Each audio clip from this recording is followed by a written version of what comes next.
Integrative Life Community Building, Class 7, Completion. Hello, I'm Jim Morningstar, Director of the School of Integrative Psychology and facilitator of the Integrative Life Community Building course. The focus of our 7th class is completion. Completion is not an end point in our community building work. It's a starting point of a new attitude with which we do our work. That is, letting go of the belief that we have to have all the answers to be complete, but rather living with a sense of wholeness, knowing that there is a never-ending growth in the future and a full satisfaction possible in the present.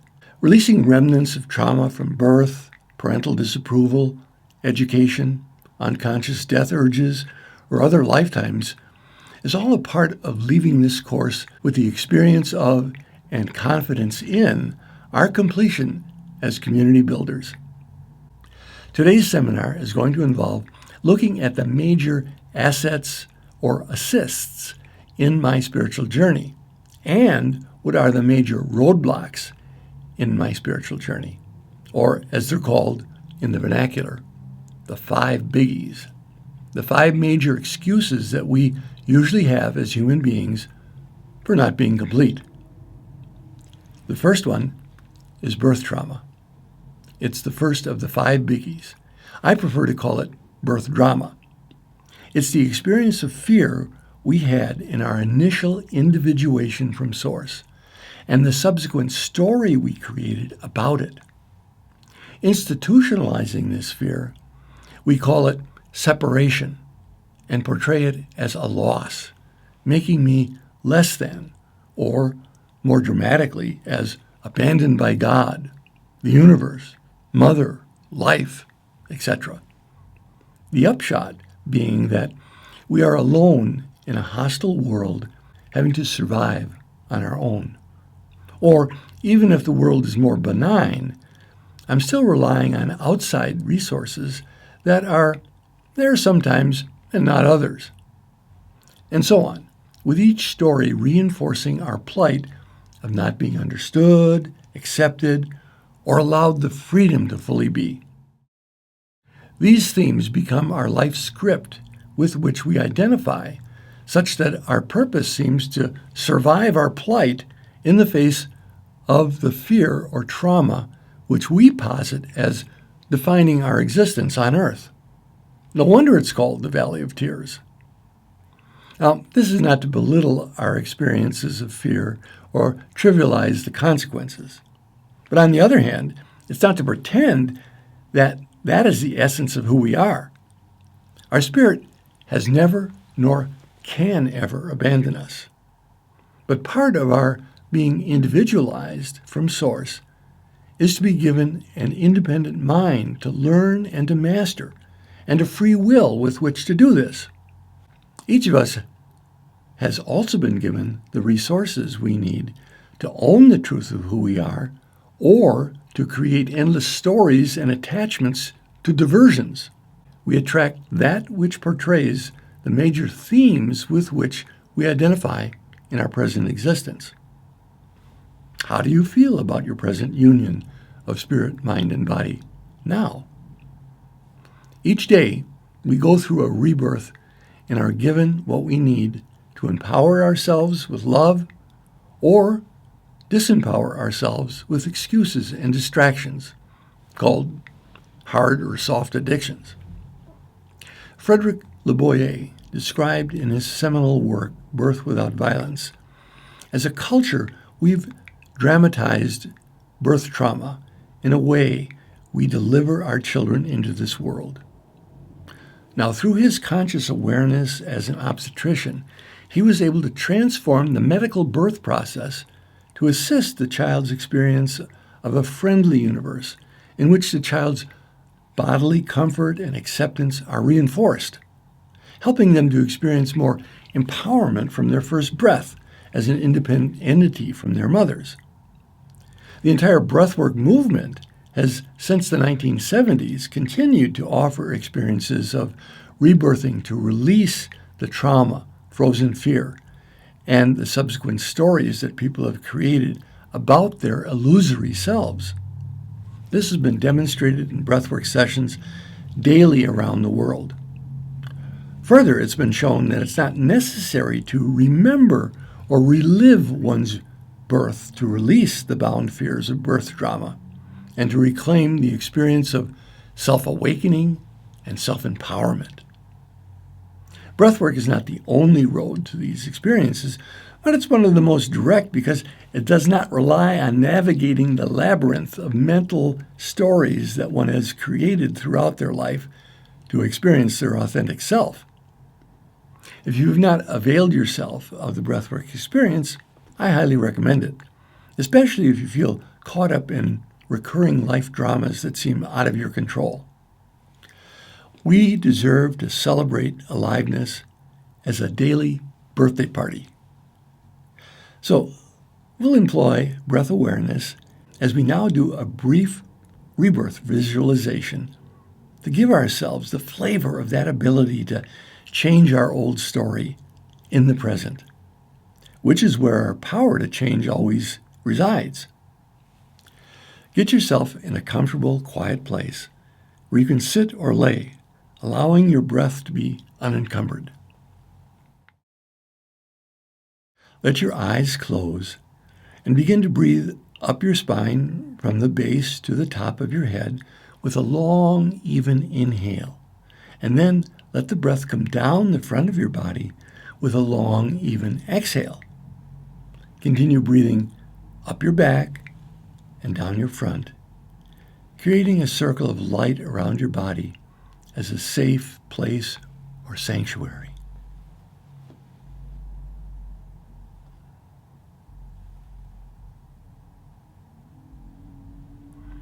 Now, in this safe circle, imagine going back to your own birth, but envision that you're giving birth to yourself this time, giving comfort and a loving presence to the newborn you. Invite any friendly spirits and guides who would enhance this birthday party and receive your newborn self with joy and delight. Set up the scene according to exactly how you would like to be received and welcomed into life now.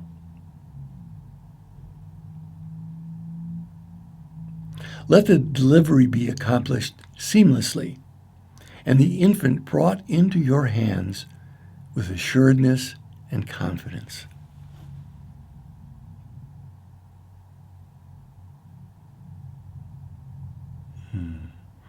Feel the immediate connection between your heart and the heart of your little one.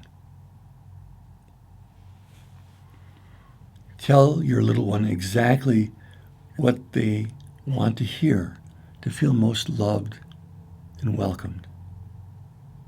For example, "You are who I've been longing to have in my life. You are beautiful and perfect, just the way you are. Thank you for bringing your light into my life." Wrap the infant in your loving embrace and assure the little one they will be cared for, listened to, and accepted as you grow and blossom together from this day forward. Feel your breath as one and merge together in your heart.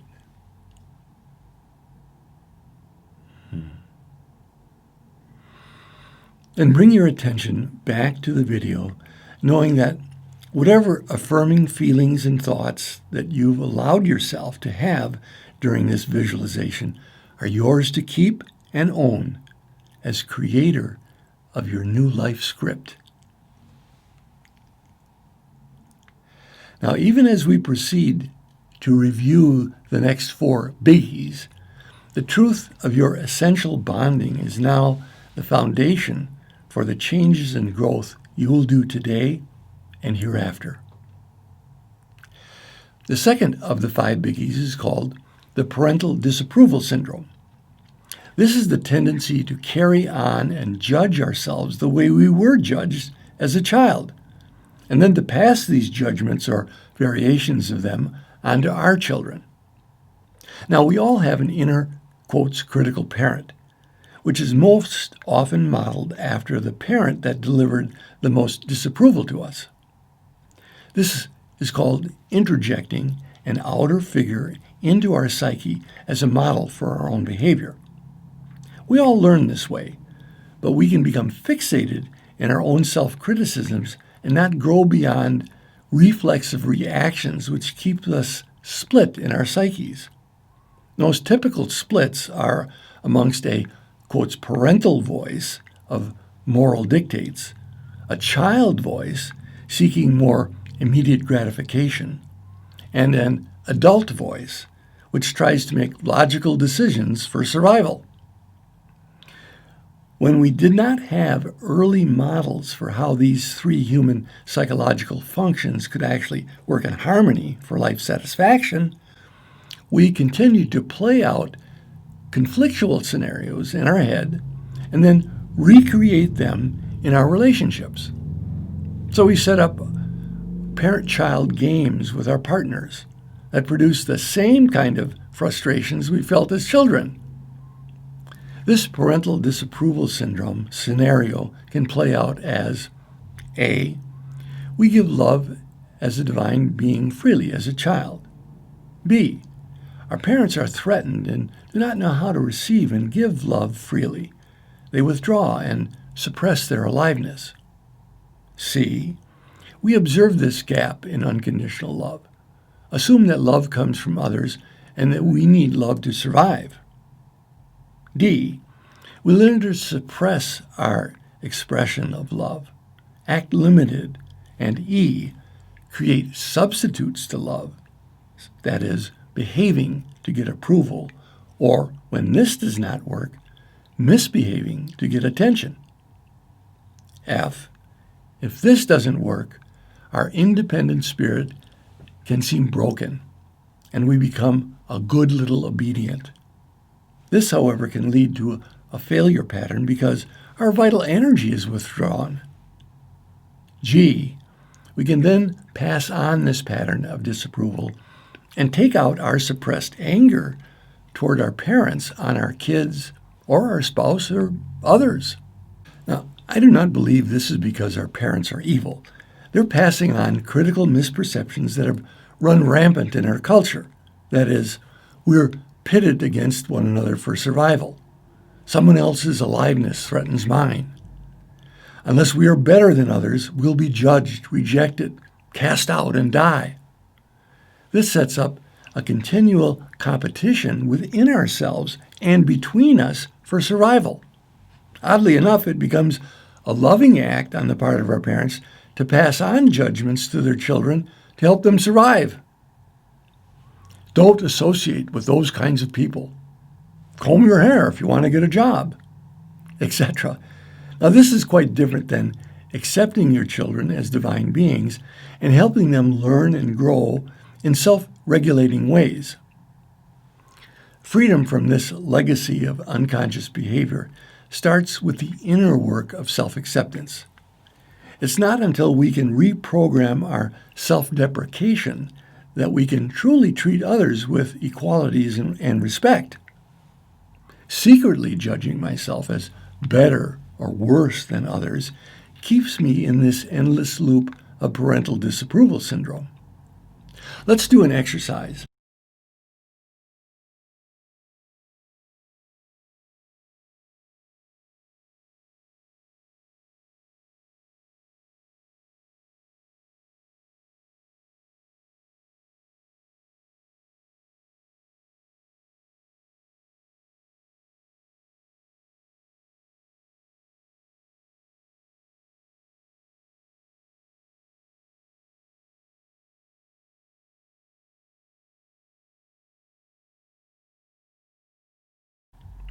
Now, did you notice overlaps in what you disapproved of in yourself and in others?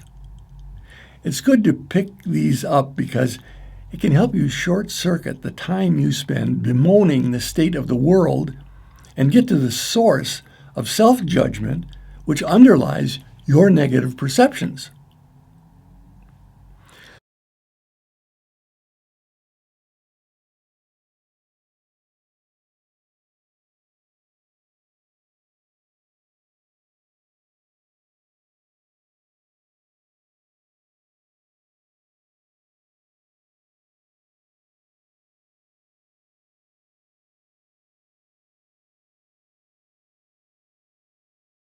This is especially fruitful when you get a response which feels most challenging for you.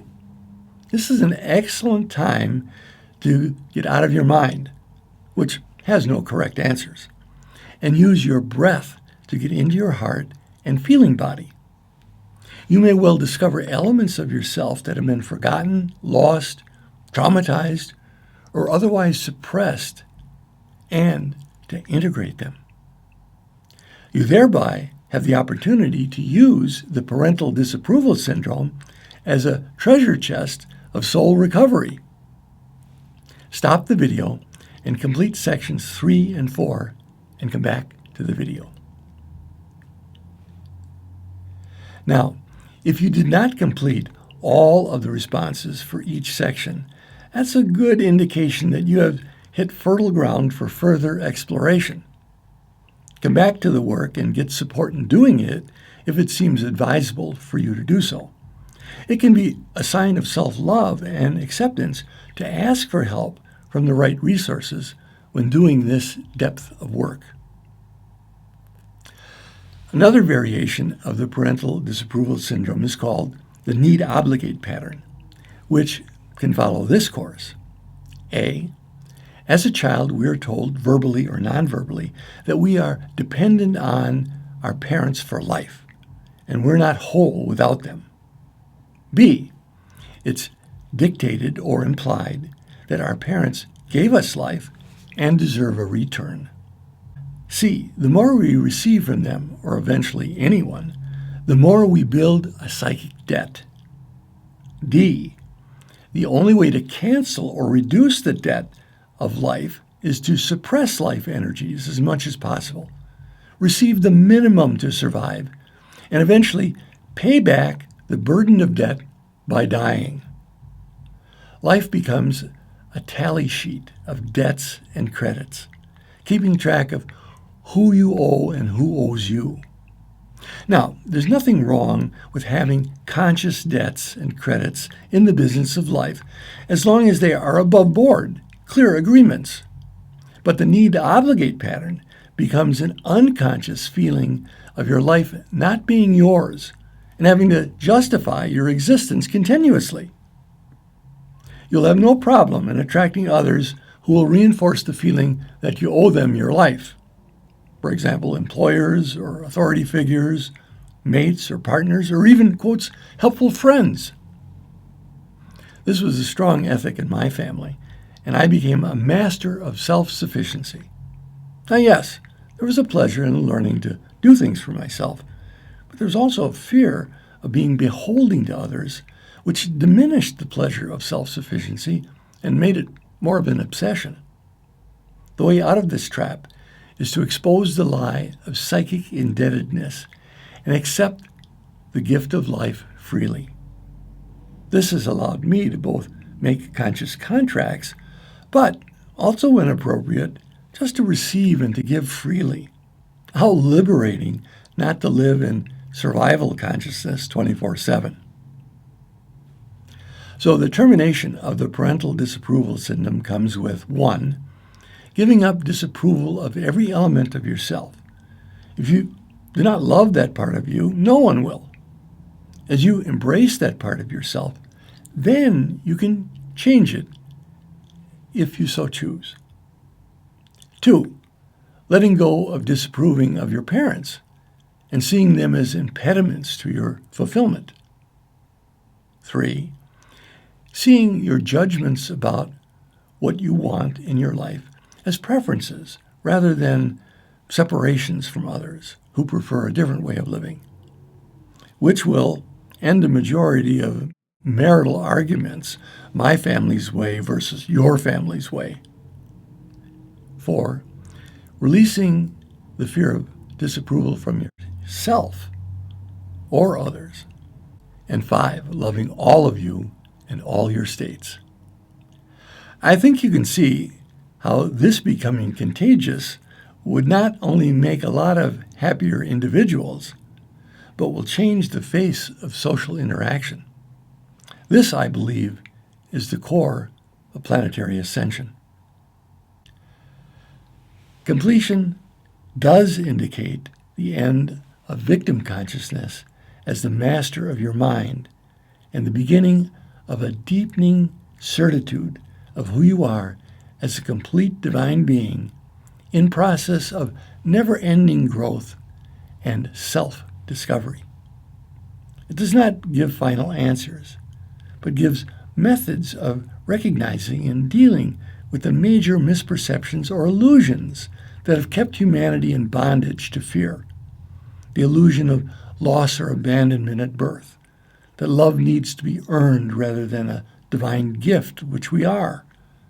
We are living manifestations and heirs of the Creator, awakening to much more than our present minds can comprehend, but fully within the capabilities of our hearts to hold in awe and loving embrace.